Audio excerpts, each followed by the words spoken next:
رسول صلی اللہ تعالی علیہ وسلم کے اوپر جب تحویل قبلہ کا حکم آیا، قبلہ بدلنے کا، مدینے میں اللہ کے رسول ہجرت کے بعد آئے، 16-17 مہینے کے بعد تحویل قبلہ کا حکم نازل ہو گیا، جو اللہ کے رسول کا پسندیدہ قبلہ اور تمام مومنوں کا تھا، اور آخر کار قبلہ بدل گیا۔ اور قبلہ بدلنے کے ساتھ ہی امامت یہودیوں کے ہاتھ سے چھن گئی اور مسلمانوں کو دے دی گئی۔ قبلہ بدلنے کا مطلب کوئی معمولی واقعہ نہیں تھا۔ یہود و نصارہ آپ کو اپنا سمجھتے تھے، وہ سمجھتے تھے کہ ہم سب ایک قبلے کے ماننے والے ہیں، وہ بھی آپ سے ایک آس لگائے بیٹھے تھے۔ مشرکین مکہ بھی لگ بھگ پلو جھاڑ چکے تھے کہ اب مجھے ان سے کوئی خطرہ نہیں ہے، محمد اور ان کے ماننے والے بھی اسی قبلے کی طرف ہیں، ہمارا مکہ اور ہمارا قبلہ کعبہ اور جو خانہ کعبہ محفوظ ہے۔ لیکن جب قبلے کا حکم تحویل قبلہ کا حکم نازل ہوا قبلہ بدلنے کے بعد، تو ایک طرف تو یہودیوں کو بڑا رنج ہوا، بڑی تکلیف ہوئی، مسلمان ہماری مخالفت پر آمادہ ہے، دوسری طرف مشرکین مکہ کے بھی کان کھڑے ہو گئے کہ یہ مسلمان پھر واپس ہمارے قبلے کی طرف آ گئے، تو ایک نہ ایک دن یہ ہم سے کعبۃ اللہ کو لے کے رہیں گے۔ اسی کے 2 مہینے کے بعد جنگ بدر ہوئی ہے، اور جنگ بدر کے محرکات میں سے یہ بھی تھا کہ مشرکین مکہ کو احساس ہو گیا تھا کہ جب مسلمانوں کا قبلہ کعبۃ اللہ ہو گیا تو اب وہ ضرور اس کو حاصل کرنے کی کوشش کریں گے، اور ہمارے 360 جو معبود ہیں اس میں بیٹھے ہوئے، ان کو نکال کے وہ باہر کریں گے۔ اب یہ خطرہ ان کو بھی لاحق ہو گیا۔ بہرحال جب آپ کو مسلمانوں کو امامت دی گئی پوری دنیا کی، تو یہ کوئی آسان پد اور آسان عزت نہیں تھی، اور اس عزت کے بدلے میں جو کام آپ کے سر پہ ڈالا گیا وہ بہت بھاری تھا، جس کو ہم اور آپ نہیں سمجھ رہے ہیں۔ امامت کا مطلب ملائی کھانا نہیں ہوتا مصلی پہ بیٹھ کے، امامت کا مطلب ہوتا ہے کہ آپ سب دنیا کے امام ہیں۔ یہ ذمہ داری اللہ نے آپ پہ ڈال دی ہے کہ اب حق آپ پہنچائیں گے ساری دنیا کے لوگوں کے سامنے میں۔ یہ سب سے پہلی ذمہ داری آپ کے اوپر عائد ہوتی ہے، ہمارے اوپر عائد ہوتی ہے کہ وہ توحید جس کا پیغام اللہ نے ہمیں اور آپ کو دیا، جو دین دیا ہے، یہ دین ہمیں پہنچا دینا ہے دنیا کے تمام لوگوں پر، ورنہ کل قیامت کے دن آپ پوچھے جائیں گے کہ اللہ نے اتنا بڑا مقام دیا آپ کو، آپ نے اس پوسٹ کو نبھایا کہ نہیں نبھایا۔ اس لیے ہر مومن کے اوپر یہ ذمہ داری عائد ہوتی ہے کہ وہاں جس دائرے میں بھی جہاں ہے، وہ جس جگہ رہ رہا ہے، اپنے دائرے میں توحید لوگوں تک پہنچائے، اور صرف یہ نہیں کہ وہ توحید مسلمانوں تک پہنچائے بلکہ مشرکوں تک پہنچائے، انہیں بھی بتائے کہ اللہ ایک ہے، عبادت اسی کی ہوگی، اور یہ سارے شرک ہیں، ان کی برائیوں سے انہیں آگاہ کرے، خیر خواہانہ جذبے کے ساتھ، مناظرانہ نہیں، جھگڑے کی نیت سے نہیں، کسی کو نیچا دکھانے کے لیے نہیں، بلکہ وہ غلط فہمی میں ہیں جو بتوں کو پوج رہے ہیں۔ انہیں آپ بتائیں کہ یہ بت آپ کا کچھ بنا بگاڑ نہیں سکتے، ساری کائنات کا خالق ایک ہے، ایک اللہ کو آپ بھی مانتے ہو ایشور کے لفظ سے، مگر یہ بتاؤ سال میں ایک بار بھی اس ایشور کی بھکتی کرتے ہو؟ دیوی دیوتاؤں کی پوجا سال بھر آپ کرتے ہو، وہ بھی یہ مانتے ہیں کہ ساری دنیا کا بنانے والا سریشتا، ان کی بھاشا میں وہ ایک ایشوری ہے، وہ بھی نہیں مانتے کہ یہ دیوی دیوتا جو ہمارے جن کو پوج رہے ہیں، انہوں نے سیتامڑھی کو بنایا، یا سیتامڑھی کی زمین کو بنایا ہے، یا سیتامڑھی کے اوپر جو آسمان ہے اس کو بنایا ہے، یا یہ بارش برسا رہے ہیں، وہ بھی نہیں مانتے، وہ بھی یہی کہتے ہیں کہ ایشور ہے، وہی سب کچھ کر رہا ہے۔ تو بھیا اس کی عبادت کب کرو گے؟ اس کی تو عبادت ایک دن ہی نہیں ہوتی سال میں۔ تو بڑے محبت کے ساتھ آپ ان کو یہ پیغام دے سکتے ہیں، اور اپنی ذمہ داری سے آپ سبکدوش ہو سکتے ہیں۔ یہ ذمہ داری ہم سب لوگوں پر عائد ہوتی ہے۔ بہرحال اس کے 2 مہینے کے بعد جنگ بدر ہوئی، تو اب اس کے تعلق سے تمہید یہیں سے باندھی جا رہی ہے۔ اللہ تبارک و تعالیٰ نے فرمایا، یا ایھا الذین آمنوا استعینوا بالصبر والصلاۃ، ایمان والو مصیبت آنے والی ہے تمہارے اوپر، اور مصیبتوں میں گھبرانا نہیں. کبھی بھی کتنی بڑی مصیبت آ جائے گھبرانے کی بات نہیں ہے. اس میں صبر سے مدد طلب کرنا ہے, نماز سے مدد طلب کرنا ہے. جب مشکلات آن پڑے تو مشکلات کو آپ نہیں دور کریں گے, دور تو اللہ کرے گا. مگر ان حالات میں گھبرا نہیں جانا ہے آپ کو, بلکہ صبر کرنا ہے. اور صبر بہت بڑی دولت ہے, صبر بہت بڑی نعمت ہے, اور صبر بہت بڑی طاقت ہے انسان کے اندر. آدمی جب صبر کرتا ہے نا مصیبتوں پہ تو بہت بڑی طاقت اس کے اندر حاصل ہوتی ہے. صبر 3 قسم کا ہوتا ہے, یاد رکھیے گا. صبر کا مطلب ایک ہی مفہوم ہم لوگ سمجھتے ہیں, کوئی لالچی نہیں ہے صبر کر رہا, نہیں. صبر کا مطلب ایک ہی نہیں ہے. صبر علی المصیبہ, صبر علی الطاعہ. مصیبت پر صبر کرنا, مصیبت آ جائے اس مصیبت میں صبر کرنا, تحمل کے ساتھ برداشت کرنا.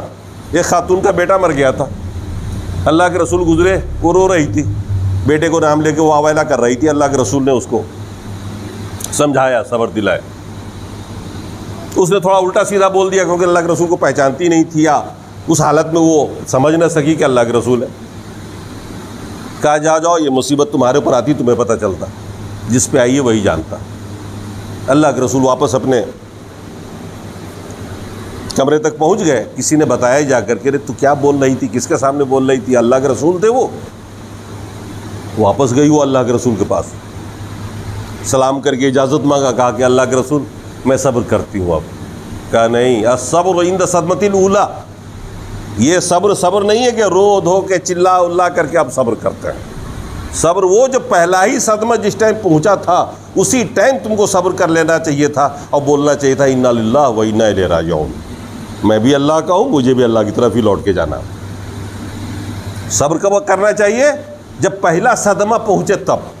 جب مصیبت آئے اسی وقت صبر کر لینا چاہیے. یہ نہیں کہ سارا ہاتھ پہ مار کے واویلا مچا کر کے گا گوا کر کے اس کے بعد آپ لاسٹ میں صبر کر رہے, تو لاسٹ میں کرو گے نہیں صبر تو آپ کرو گے کیا؟ کچھ ہے آپ کے بس میں؟ صبر صدمہ اولا کے وقت. دوسرا صبر, ایک صبر تو یہ ہو گیا مصیبتوں پہ صبر, چاہے مالی مصیبت ہو, جانی مصیبت ہو, گھاٹا ہو جائے بیوپار میں آپ کو, یا گھر کی کوئی مصیبت ہو وغیرہ وغیرہ, سب مصیبت آ جاتی ہے اس کے اندر. دوسری مصیبت ہوتی ہے صبر علی الطاعہ, طاعت پہ صبر کرنا. من نہیں کر رہا ہے نماز پڑھنے کو, بڑی اچھی نیند آ رہی ہے, سحری میں اٹھنے کا من نہیں کر رہا ہے, فجر کی نماز بہت بھاری ہے, اطاعت اللہ کی ہونی ہے اور آپ کو پریشانی محسوس ہو رہی ہوگی. رات کو اٹھنا کسے اچھا لگتا؟ ایسے موقع پہ صبر کرنا اور مصیبت برداشت کرنا, اٹھنا اور اللہ کی عبادت کرنا, اللہ اس کے رسول کی اطاعت کرنا, اس کے حکم کو ماننا, یہ کہلاتا ہے صبر علی الطاعہ. اطاعت پر صبر. نماز پڑھنے کو من نہ کرے لیکن نماز وقت میں پڑھے, جماعت سے پڑھے. اس شیطان کا گلا پکڑ کے گھونٹ دے اندر, جو آپ کو بہکا رہا ہے, جو آپ کا پیر دبا رہا ہے, آپ کو اٹھنے نہیں دے رہا ہے, اسی میں سے نکلنے نہیں دے رہا ہے. نکلیے, نماز پڑھیے وقت پر. یہ صبر ہے, صبر علی الطاعہ. اور ایک تیسرا صبر ہوتا ہے گناہ پر. گناہ کرنے کا من کر رہا ہے آپ کا, بہت دل بے چین ہے کسی کا مذاق اڑانے کے لیے, جھوٹ بولنے کے لیے, گناہ کرنے کے لیے, کسی بھی قسم کا گناہ ہے, پینے کا بہت من کر رہا, اور ایسے موقع پر صبر کر لینا, اپنے آپ کو گناہ سے بچا لینا, یہ ہے صبر. جب بھی کسی گناہ کا من کرے, لالچ پیدا ہو, اس موقع پہ اپنے آپ پہ آدمی کنٹرول کرے, صبر کرے. نہیں کروں گا یہ گناہ, اللہ کو ناراض کرنے والی بات ہے یہ, رسول کی اطاعت کے خلاف یہ بات. یہ تیسرا قسم صبر کا. تو اطاعت پہ صبر کرنا, گناہ پہ صبر کرنا, اور مصیبت کے وقت صبر کرنا.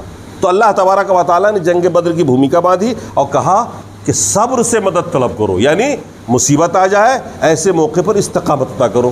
تو صبر سے مدد مانگے, صبر سے مدد حاصل کیا آپ نے. صبر کر کے آپ مصیبتوں پہ خود کو ٹھہرا لیا, اعتماد جیت گیا اور آپ نے اپنے آپ کو بچا لیا. دوسرا بالصبر والصلاۃ, نماز کے ذریعے کثرت سے نماز پڑھو. جب بھی مصیبت آ جائے تو اللہ کی عبادت میں لگ جاؤ, اللہ تبارک و تعالیٰ آپ کے مسئلے کا حل کرے گا، کوئی نہ کوئی ذریعہ پیدا کرے گا۔ فرائض تو پابندی سے پڑھنا ہی، اس کے ساتھ نوافل پڑھو، نماز کے ذریعے مدد طلب کرو اللہ تبارک و تعالیٰ سے۔ تو اللہ تبارک و تعالیٰ نے تمہید باندھی اور پھر بیچ میں ایک بات کہی، وَلَا تَقُولُوا لِمَن يُقْتَلُ فِي سَبِيلِ اللَّهِ أَمْوَاتٌ، اللہ کی راہ میں جو شہید ہو جاتے ہیں، اللہ کی راہ میں جو شہید ہو جاتے ہیں، مر جاتے ہیں لڑتے ہوئے دین حق کی خاطر، اسے مردہ نہ کہنا، بل احیاء، بلکہ وہ زندہ ہے، مگر یہ زندگی ایسی نہیں ہے جیسے ہماری تمہاری، کیونکہ زندگی کا ایک ہی مطلب ہم اور آپ سمجھتے ہیں۔ اللہ نے فرمایا بل احیاء ولکن لا تشعرون، لیکن اس زندگی کو تم نہیں سمجھ سکتے، یہ تیری سمجھ سے بالاتر ہے۔ یہ قبر کی برزخی زندگی ہے جو اللہ تبارک و تعالیٰ ان کو عطا کرتا۔ تو جو اللہ کے راہ میں شہید ہو جاتے ہیں انہیں مردہ نہ کہو، وہ مردہ نہیں ہے، وہ زندہ ہے، لیکن اس زندگی کو یہ زندگی نہ سمجھنا، اس زندگی کو تم سمجھ نہیں سکتے۔ بھیا ہمارے پاس دماغ کتنا ہے، ہم تو ایک ہی زندگی سمجھتے ہیں، زندگی کئی طرح کی ہوتی ہے۔ ماں کے پیٹ میں بھی تو زندگی ہوتی ہے نا، بچہ جب ماں کے پیٹ میں رہتا ہے آپ سمجھتے ہیں اس زندگی کو، کیسے اس کا انتظام ہوتا ہے، وہ کیسے سانس لیتا ہے، کیسے کروٹیں بدلتا ہے، وہ بھی تو ایک زندگی ہے نا۔ مچھلی پانی میں زندگی گزار رہی ہے، آپ اس کی زندگی کو سمجھ رہے ہیں؟ آپ سمجھ کتنا سکتے ہو؟ اس لیے دماغ لگانے کی ضرورت نہیں، جن لوگوں نے دماغ لگایا گمراہ ہو گئے۔ کہتے ہیں نا بہت سارے لوگ، ارے جب اللہ نے شہیدوں کے لیے کہہ دیا کہ وہ زندہ ہے تو پھر نبی کا تو اونچا مقام ہے، لہذا نبی مرے ہی نہیں، زندہ ہے۔ یہ سب اختلاف سنا نا آپ نے، خوب چلتا رہتا ہے نا تقریروں میں، تو زندہ ہے واللہ، تو زندہ ہے واللہ، میرے چشم عالم سے چھپ جانے والے۔ ارے بھائی زندہ ہے اگر اللہ کے رسول، تو صحابہ نے دفن کیسے کیا ان کو؟ کیا زندہ نبی کو دفن کر دیا تھا؟ اتنے بے مروت تھے صحابہ؟ نہیں، ان کی زندگی اپنی جگہ پر ہے، وہ اللہ سمجھتا ہے، ہم اور آپ نہیں سمجھ سکتے۔ ہم نہیں کہتے ہیں، لیکن جو موت طاری ہوتی ہے انسان پر، وہ موت رسول پر بھی طاری ہوئی، وہ شہیدوں پر بھی طاری ہوئی، لیکن ان کی زندگی ہے اللہ کے ہاں۔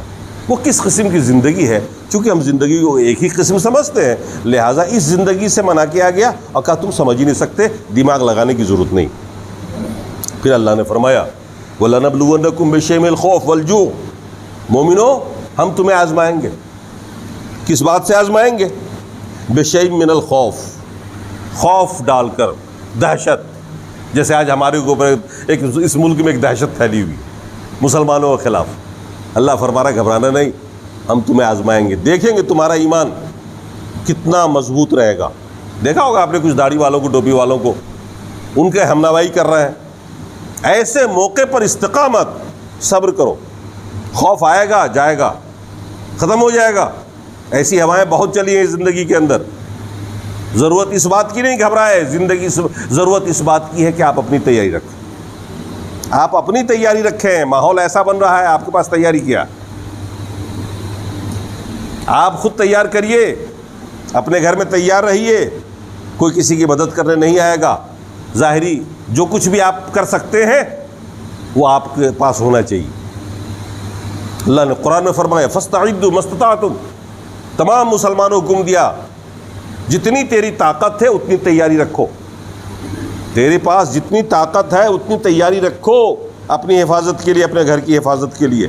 آپ کے گھر پہ حملہ آور ہو گیا، لاٹھی بھی نہیں مل رہی آپ کے پاس، چاقو بھی نہیں، وہ ہتھیار سے حملہ آور ہے اور آپ کے پاس کچھ بھی نہیں ہے سوائے مر جانے کا۔ آپ مرنے کو تیار ہو، مارنے کو تیار، کیا ہوگا؟ کچھ بھی تو نہیں ہے آپ کے پاس۔ تو کم از کم جس کی اجازت ہے ایسے اسلحے تو آپ کے پاس ہونی چاہیے، لاٹھی کی شکل میں ہو، ڈنڈے کی شکل میں ہو، ہمیشہ تیار رہنا چاہیے۔ اللہ کی مدد اسی وقت آتی ہے جب آپ خود کھڑے ہوں گے۔ ایسا نہیں ہو سکتا کہ آپ دعائیں کرتے رہیں اور مدد اوپر سے فرشتے لے کے آ جائیں۔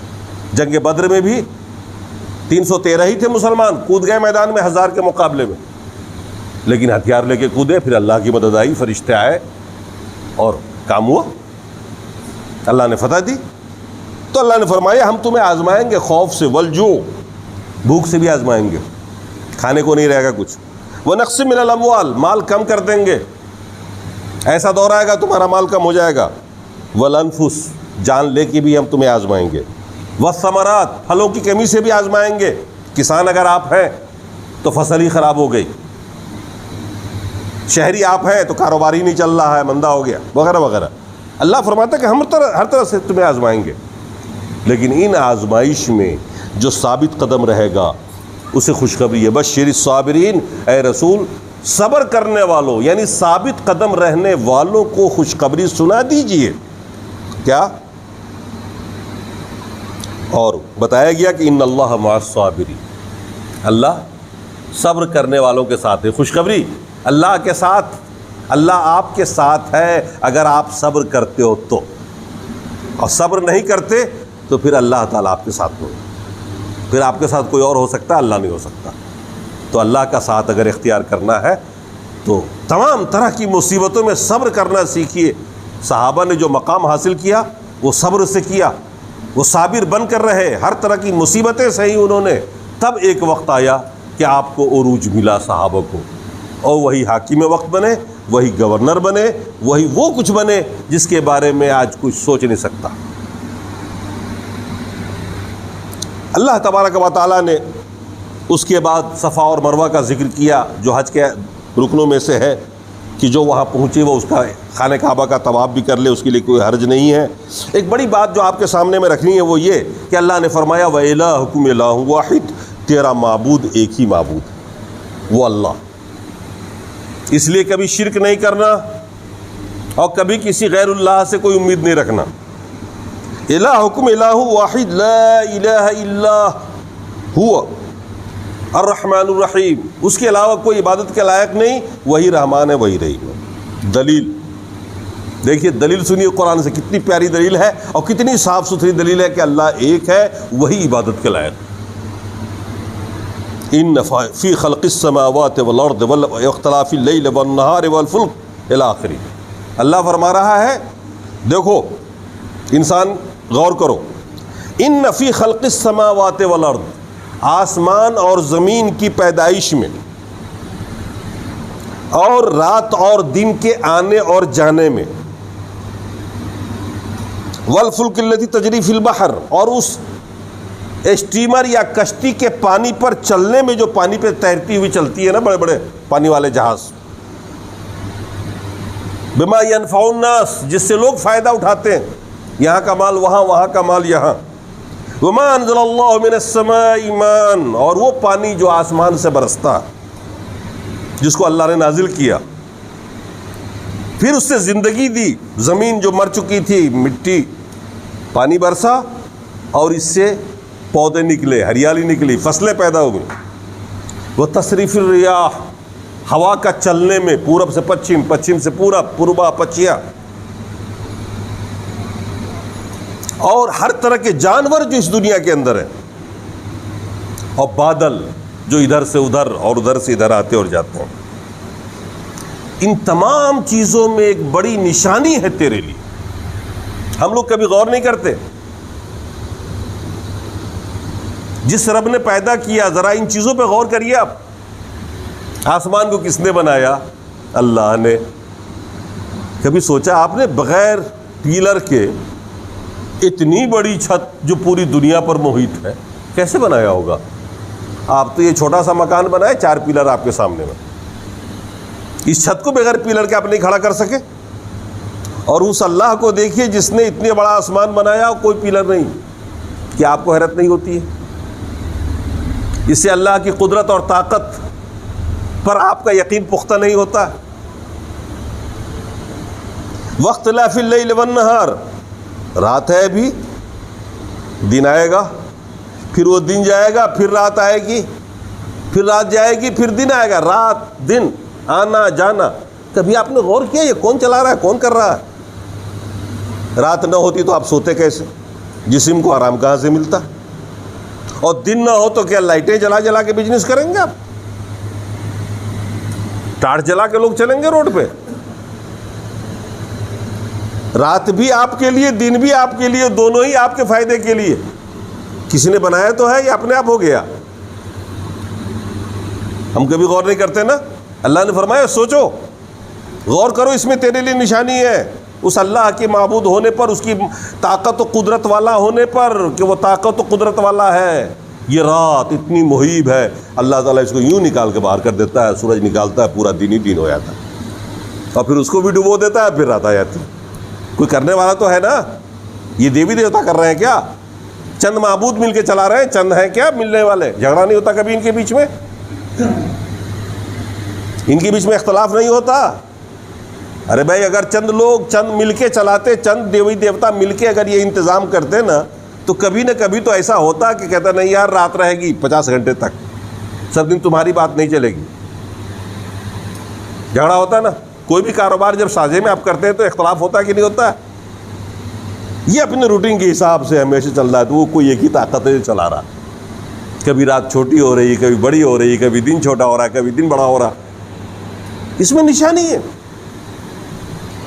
اسی طرح سے آپ غور کیجئے، کشتی پانی پہ تیر رہی ہے، ایک اینٹ کو پانی نہیں رکھ سکتا اپنے اوپر، اتنی بڑی بڑی کشتی جو ہزاروں آدمی کو اٹھا کے، ان کے سامان کو اٹھا کے لے کے چلا جا رہا ہے اس دیش سے اس دیش، 10 دن سمندر میں سفر ہو رہا اور ڈوبتے ہی نہیں۔ کسی نے بنایا تو ہے اس کو ایسا، کسی نے اس لکڑی میں طاقت تو ڈالی ہے جو ڈوب نہیں رہی ہے، کسی نے دماغ تو دیا ہے نا انسان کو۔ آپ پانی پہ خود کو بچا کے نہیں رکھ سکتے، آپ ڈوب جائیے گا، وہ اتنی بڑی کشتی چل رہی۔ اور اللہ نے آسمان سے پانی برسایا، بارش، اور اس سے زندگی ملی، اور اسی سے ساری فصلیں پیدا ہو رہی، جس کو آپ کھاتے ہو پیتے ہو، پھل فروٹ یہ وہ۔ کون ہے جو کر رہا ہے یہ سب کچھ؟ اور ہر طرح کے جانور اس نے پیدا فرمائے۔ کچھ جانور پہ آپ سواری کرتے ہو، کچھ پہ مال ڈھو لیتے ہو، کچھ کو آپ کھا لیتے ہو۔ ہواؤں کا آنا اور جانا، کبھی پوربا کبھی پچھیا، آپ کی ضرورت کے مطابق اللہ تعالیٰ ان کو پھیرتا رہتا ہے، بدلتا رہتا ہے۔ کون بدلتا ہے؟ روز پوربا چلے تو چلے، پچھے کون چلا دیتا؟ سمے کے حساب سے وہی بدلتا رہتا ہے نا۔ اب سوچو وہ کوئی ایک ہی ہے اور طاقت والا ہے، جو اتنی سپر پاور طاقت والا ہے کہ وہ جس چیز کو چاہے جیسے چاہے ویسے کر لے۔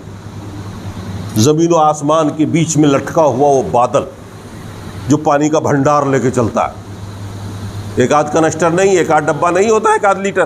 آپ ایک ڈبہ کا لٹکا کے دکھا دو ہم کو زمین و آسمان کے بیچ میں، اتنا پانی لے کے وہ بادل ادھر سے ادھر اور ادھر سے ادھر جا رہا ہے۔ کوئی ہے تو جو اس کو چلا رہا ہے، کوئی انتظام کرنے والا تو ہے جو کر رہا ہے، یا اپنے آپ ہو رہا ہے؟ کیا وہ طاقتور نہیں ہے؟ وہ قدرت والا نہیں ہے؟ وہ عاجز ہے؟ یہ سارے بت مل کے کر رہے ہیں، دیوی دیوتا کر رہے ہیں، اولیاء کر رہے ہیں؟ نہیں، وہ ایک رب ہے۔ اس میں نشانی ہے۔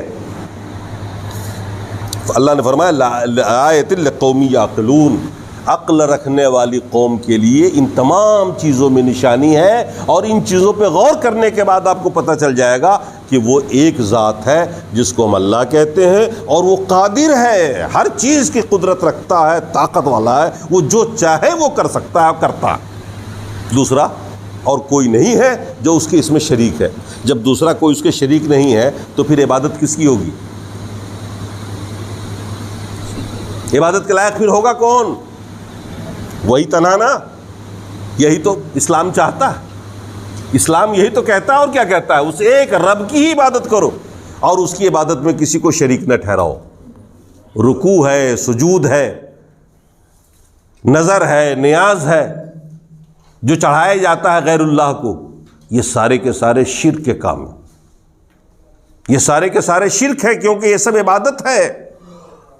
نظر، نیاز، جانور غیر اللہ کے لیے ذبح کرنا، آپ نے دیکھا ہوگا بتوں کو چڑھایا جاتا ہے نا، سال میں ایک دن ایسا ہوتا ہے نا جو بتوں کو پیش کیا جاتا ہے جانور۔ ایسے کچھ مسلمان بھائی ہمارے نادانی میں قبروں پہ لے جا کر کے ولیوں کو چڑھاتے، یہ عبادت ہے۔ سال میں آپ ایک بار قربانی کرتے ہو نا، اللہ اس کی نیکی دیتا ہے نا، وہ عبادت ہے۔ اب وہ جو اللہ کی عبادت ہے وہ پھر کسی اور کے لیے کیسے ہو سکتی؟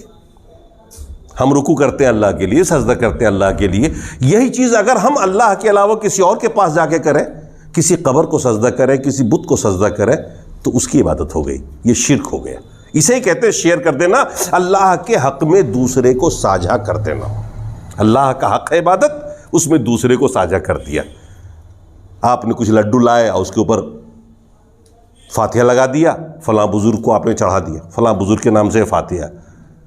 یہ نظر ہے، یہ تو اللہ نے قرآن میں اس کو عبادت کہا ہے. لہٰذا نظر بھی کس کی ہوگی؟ صرف اللہ کی ہوگی. اللہ نے جن چیزوں کو عبادت کہا ہے اور اپنے لیے خاص کیا، اس کام کو ہم غیر کے ساتھ نہیں کر سکتے. اللہ نے طواف کرنے کا حکم دیا خانہ کعبہ کا، عبادت ہے. وہ خانہ کعبہ کے علاوہ اور کہیں طواف نہیں ہوگا. آپ نے دیکھا ہوگا ان غیر مسلموں کو، یہ درختوں کے چکر لگاتے ہیں، مندروں کے چکر لگاتے ہیں. اسی طرح سے ہمارے کچھ مسلمان بھائی نادانی میں قبر کا چکر لگاتے ہیں، قبر کا طواف کرتے ہیں 7 چکر. یہی تو شرک ہے. اسی کو کہتے ہیں عبادت میں ساجھا کرتے ہیں نہ اللہ کے. تو اللہ نے یہ جو نشانیاں بتائی ہیں نا، ان نشانیوں کو سامنے رکھیے اور آپ یہ طے کریے کہ آپ کی عبادت کا مستحق صرف آپ کا رب ہے. لہٰذا عبادت کی جتنی بھی قسمیں ہیں وہ ساری کے ساری عبادت اللہ کے ساتھ خاص ہونی چاہیے. یہ بھی آپ اہل توحید ہیں. شفا کون دیتا ہے؟ اللہ. آپ تعویذ لٹکائے پھر رہے ہو کہ شفا مل رہی اس سے، یہی تو شرک ہے. بناتا بگاڑتا کون ہے؟ اللہ. آپ چلے روڈ سے، بلی نے راستہ کاٹ دیا، اب رک گئے، اب جترا ہو گیا خراب، اب نہیں جائیں گے بھیا. ادھر سے ادھر بلی آ گئی، اس کا مطلب یہ کہ طاقت بلی میں آ گئی. تو یہ سب اندھ وشواس، یہی شرک ہے. گاڑی لے کے جا رہے ہیں آپ، مندر پہ جانے والا، مندر پوجنے والا مندر کے پاس جا کے پے پے کرے گا، اور اگر قبر کے پاس سے گزرا تو بیچارہ جو قبر والا ہے وہ قبر کے پاس ہارن دے گا نہیں دے گا؟ اس عقیدے کے ساتھ کہ صاحب یہ ہمارا سفر اچھا کروا دیں گے، ایکسیڈنٹ نہیں ہوگا اور ہمارا بھلا ہو جائے گا. یہی تو شرک اندھ وشواس ہے. مصیبت میں ڈالتا وہی ہے، نکالتا بھی وہی ہے، دوسرا کوئی نہیں ہے کہ مصیبت میں وہ ڈالے اور نکالے چھوٹے چھوٹے لوگ. ایک چیز بہت دل سے سمجھنے کی ہے کہ مومن جو ہوتا ہے، مسلم جو ہوتا ہے، وہ سب سے زیادہ محبت اللہ سے کرتا ہے. سب سے زیادہ محبت کس سے کرتا ہے؟ وہ جو سب سے زیادہ اللہ سے محبت نہ کرے وہ مومن نہیں. اور مشرک جو ہوتا ہے وہ اللہ سے محبت کم کرتا ہے اور ان بتوں سے، ان مزاروں سے زیادہ محبت کرتا ہے. یہ ایک بہت بڑا فرق ہے. مومن وہ ہوتا ہے جو اللہ سے زیادہ محبت کرتا ہے، مشرک وہ ہے جو غیر اللہ سے زیادہ محبت کرتا ہے. یہ ایک بہت بڑا فرق ہے. چنانچہ مشرکین مکہ اپنے بتوں کی توہین گوارا نہیں کر سکتے تھے. وہ اللہ سے محبت تو کرتے تھے، اللہ کی عبادت بھی کرتے تھے، طواف بھی کرتے تھے، حج بھی کرتے تھے، لیکن اللہ سے زیادہ ان بتوں سے کرتے تھے جو بت انہوں نے لگا رکھے تھے خانہ کعبہ. آج وہی حال دنیا کا ہے. دنیا میں بہت سے لوگ ایسے ہیں جو اپنے اپنے مختلف عقیدے کی بنیاد پر اپنے دیوی دیوتاؤں سے زیادہ محبت رکھتے ہیں، اپنے ولیوں سے زیادہ رکھتے ہیں، اللہ سے کم رکھتے ہیں. اور اس کی بہت واضح مثال ہے. اگر آپ توحید میں تقریر کرتے ہیں تو جو مسلمان توحید پسند ہے اس کو سننے من لگتا ہے، لیکن بہت سے ایسے لوگ ملیں گے کہ اگر آپ نے ولیوں کا ذکر نہیں کیا، ان کی کرامتیں نہیں بیان کی اور ان کے خوبیوں میں نہیں پڑے، ان کو پسند نہیں آئے گا، اٹھ کے وہ چلے جائیں گے. اللہ نے قرآن میں بیان کیا کہ جب اللہ کا ذکر ہوتا ہے ان کے سامنے تو ان کے چہرے سوکھ جاتے ہیں، سوج جاتے ہیں، اور جب غیر اللہ کا ذکر ہوتا ہے تو اچھل پڑتے ہیں، نعرہ تکبیر، نعرہ غوث یا ولد. بڑا مزہ آتا ہے. بزرگوں کے واقعات، کرامتیں بیان کریے، مزہ آ گیا. یہ کون لوگ ہیں؟ ان کو اللہ سے زیادہ محبت نہیں ہے، ان کو غیر اللہ سے زیادہ محبت ہے. اللہ نے فرمایا من الناس من يتخذ من دون الله اندادا يحبونهم كحب الله والذين آمنوا اشد حبا لله. کچھ لوگ ایسے ہیں جنہوں نے اللہ کا شریک ٹھہرا دیا اور پھر ان شریکوں سے ایسی محبت کرتے ہیں جیسی محبت اللہ سے ہونی چاہیے. لیکن جو مومن ہے وہ شدید محبت، زیادہ محبت اللہ سے کرتے ہیں. یہ فرق سمجھ میں آ گیا آپ کے؟ ایک مومن اور ایک مشرک کا بہت بڑا فرق یہ ہے کہ جو بزرگوں کے نام سن کر واہ واہ کہنے لگے کہ واہ بھائی کیا بات ہے، بس سمجھ لیجئے دوسری پارٹی کا. جو اللہ کی تسبیح تحمید، اللہ کی باتوں کو سنے اور اس کو مزہ آ جائے، سمجھیے اہل توحید.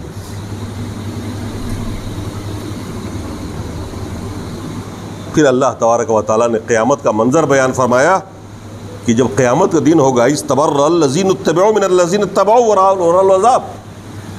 جب آج بہت سے لوگ ہیں نا جو بزرگوں سے آس لگائے بیٹھے ہیں، اتباع کر رہے ہیں بزرگوں کی نا، کہ یہ صاحب جنت میں ہم کو لے جائیں گے، ان کا دامن پکڑ لیتے ہیں، ان کی باتوں پہ ہم چلیں گے، جنت میں جائیں گے، ان کو سہارا بنائے ہوئے ہیں۔ اللہ نے اس کے بارے میں کہا کہ جب قیامت کا دن ہوگا اور اللہ تبارک و تعالیٰ انہی لوگوں کو آگے ہانکے گا جنت کی طرف، کون؟ جن کی اتباع کی جاتی تھی دنیا میں، جن پیروں کی، جن ولیوں کی، جن بتوں کی عبادت دنیا میں کی جا رہی تھی، جن کی بات لوگ مانتے تھے، جن کی تقلید کرتے تھے، جن کی اتباع کرتے تھے، اللہ تعالیٰ پہلے ان کو جہنم کی طرف جب ہانکے گا تو وہ لوگ جو اتباع کرنے والے تھے وہ بڑی حسرت بھری نگاہ سے دیکھیں گے کہ ہم تو جس سے امید لگائے بیٹھے تھے اس کی لٹیا تو خود ڈوب رہی ہے، اب یہ کیا کرے گا میرے لیے؟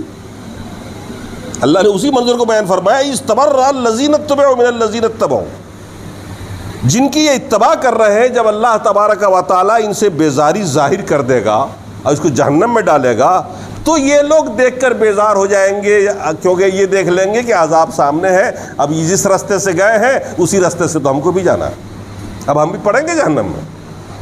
اور اس وقت دیکھیں گے کہ اب کوئی راستہ بچا نہیں بچنے کے لیے، تو یہ خواہش ظاہر کریں گے، اللہ ہمیں دوبارہ زندگی دے دے، ہم ان ذلیلوں کی اتباع نہیں کریں گے، ان کی بات نہیں مانیں گے۔ یہ بھی دامن جھاڑ لیں گے کہ اب آئندہ تیری کوئی بات نہیں مانوں گا، تیری بات مان کے تو اپنے جا ہی رہا ہے، اب مجھ کو بھی لے کے ڈوبے گا اب تو حسرتوں، ندامت اور حسرت دکھانے کے لیے اللہ یہ منظر دکھائے گا۔ وہ چاہتا تو اکٹھے ہانک دیتا سب کو جہنم میں، لیکن وہ صرف یہ دکھانا چاہتا کہ دیکھو جس کو تو نے بڑے نذرانے دیے ہیں اور جس کو تم نے دعوتیں کھلائی ہیں، جس کے ہاتھ میں تم نے چومے ہیں، دیکھ تیرے سے آگے آگے وہ جہنم میں جا رہا۔ تمہیں اتباع کا حکم دے دیا گیا تھا کہ اللہ کی اتباع کرو، رسول کی اتباع کرو، اب تم پڑ گئے دوسروں کے پھیرے میں۔ اب وہ بات آپ کے سامنے میں رکھوں کہ مشرکوں کا طریقہ کیا تھا۔ مشرکوں کا طریقہ یہی تھا کہ وہ جب ان سے کہا گیا کہ اللہ اس کے رسول کی اتباع کرو تو انہوں نے صاف لفظوں میں کہہ دیا وَإِذَا قِيلَ لَهُمُ اتَّبِعُوا مَا أَنزَلَ اللَّهُ، جب ان مشرکوں سے کہا گیا کہ اللہ کی اتباع کرو، اس کی اتباع کرو جو اللہ نے نازل کیا، یعنی قرآن کی، قالوا، تو ان لوگوں نے دھڑلے سے کہہ دیا بل نتبع ما الفینا علیہ آباءنا، کھلم کھلا کہہ دیا، صاف، بڑے صاف وہ لوگ تھے، بلکہ ہم اپنے باپ دادا کی پیروی کریں گے، جو رسم و رواج اور جو طریقہ ہمارے باپ دادا نے دیا ہے، بتوں کی پوجا کی یا جو سماج ہمارا ہے، ہم اس پہ چلیں گے، ہم اے اللہ تیری بات کی اتباع نہیں کریں گے۔ آج بھی وہی ہو رہا ہے۔ مسلمانوں کے کئی طبقات ایسے ہیں کہ 1000 بار آپ ان سے کہیے کہ اللہ نے جو کچھ نازل کیا ہے، قرآن اور حدیث، یہ دونوں چیزیں نازل کی گئی ہیں، اللہ نے نازل کیا ہے۔ اللہ نے کہا کہ جب نازل کیا گیا ہے تم کو اسی کی اتباع کرنی ہے۔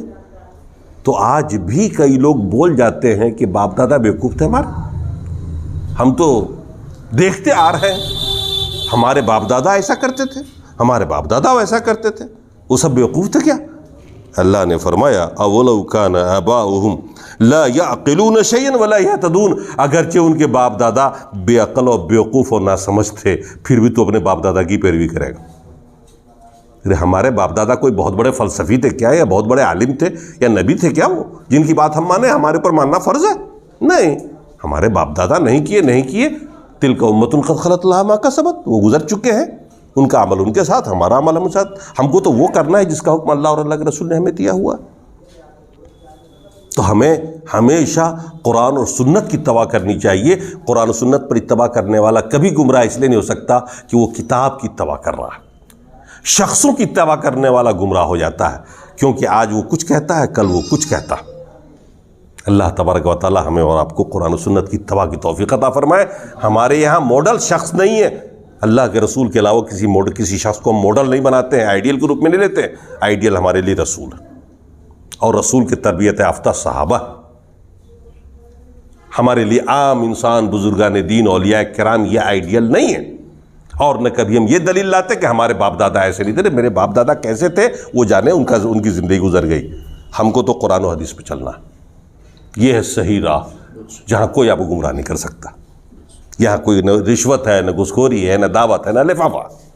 وہاں تو لفافے لے کے مسئلے بدلے جاتے ہیں، دعوتیں کھا کے مسئلے بدلے جاتے ہیں، انسان کا کیا بھروسہ ہے۔ بہرحال اللہ تعالی ہمیں اور آپ کو خیر کی توفیق عطا فرمائے، صحیح سمجھ عطا فرمائے، اور کہنے سننے سے زیادہ عمل کی توفیق عطا فرمائے۔